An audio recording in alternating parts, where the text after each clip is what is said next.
হ্যাঁ। তো বন্ধুরা দেখতে পাচ্ছ যে বাজার থেকে মাছ নিয়ে এসেছে, এখন কলের পাড়ে বসেই কাটছি আমি।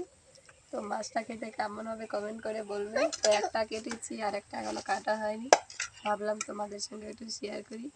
আর এদিকে দেখো বাচ্চারা রয়েছে।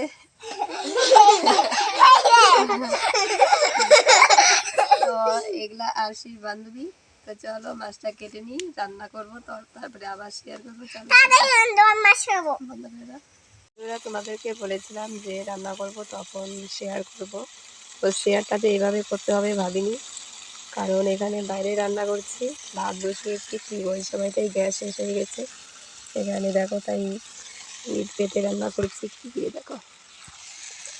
তো খড়িগুলোও ছিল না, পাশের বাড়ি থেকে নিয়ে এসেছি। বৃষ্টিতে সব কিছু ভিজে রয়েছে, রান্না করার মতো খড়িও নেই, তাই এটা পাশের বাড়ি থেকে এনে রান্না করছি। আপাতত দোকানে ফোন করেছিলাম, গ্যাস নেই। আর এখানে এতটুকুই রান্না করেছি, বেশি কিছু রাঁধবো না। তো সকাল থেকে একটু আলু খেয়ে আছি, তাই ভাবলাম এতটুকু রান্না করে খাই যাবে, তারপরে ভালো যাবে কী করা যায়। চলো, তো দেখতেই পেলে কোথায় রান্না করছি। পাল দুটো গ্যাসের দরকার, একটা গ্যাস শেষ হলে আরেকটা ট্যাঙ্কি নেই, একটাই ট্যাঙ্কি, তো ট্যাঙ্কি ছাড়া তো গ্যাসই দেবে না, তাই একটা শেষ হলে পরে আবার খুব অসুবিধা হয়ে যায় শেষ হয়ে গেলে। তাই এখন এখানে বসে রান্না করতে, সকাল থেকে ভাত খাইনি। তো মেয়ে তো বান্ধবীকে ছিল, ওদের সঙ্গে ওদের বাড়িতে চলে গিয়েছে।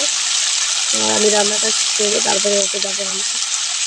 তো কথাগুলো ক্লিয়ার হচ্ছে কিনা জানি না, তো তোমরা বুঝতে পারবে কিনা কাজটা হলে। তো চলো রান্নাটা করি।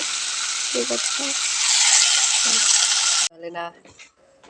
এই দেখো আসি, এদিকে দোলনা বানিয়েছে, গামছা দিয়ে চেয়ারের সঙ্গে বেঁধে দোলনা। হ্যাঁ, দোলনা তো কোথায় গেল। এদিকে করছি খাওয়া দাওয়া। তো চুলায় রান্না করেছি, টেস্টি হয়নি, সবজি ভালোই লাগে না খেতে। পাতা দিয়ে রান্না করি, ভিজা জায়গা, বারবার আগুন নেমে যায়। চলো খাওয়া দাওয়া সেরে নিই।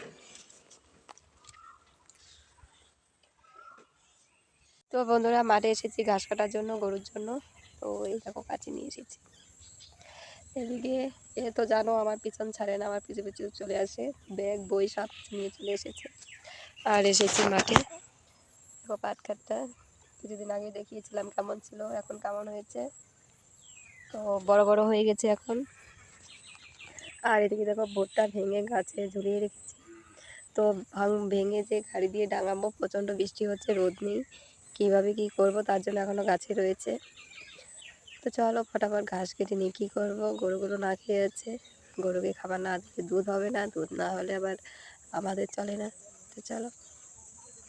আর আরশি ভিডিও করবে না বলে মুখ ঢেকে রয়েছে, এর যখন ইচ্ছা হবে তখন ও নিজেই ভিডিও করবে, যখন ইচ্ছা হবে না আমি করলেও করতে যাবে না। তো শরীরটা খারাপ, বয়সটা তো এখনও খারাপ আছে। তো তোমরা আমার কথা বুঝতে পারছো কি না জানি না, তো একটু কষ্ট করে শুনে নিও। সব ভালো থেকো, সুস্থ থেকো, চলো।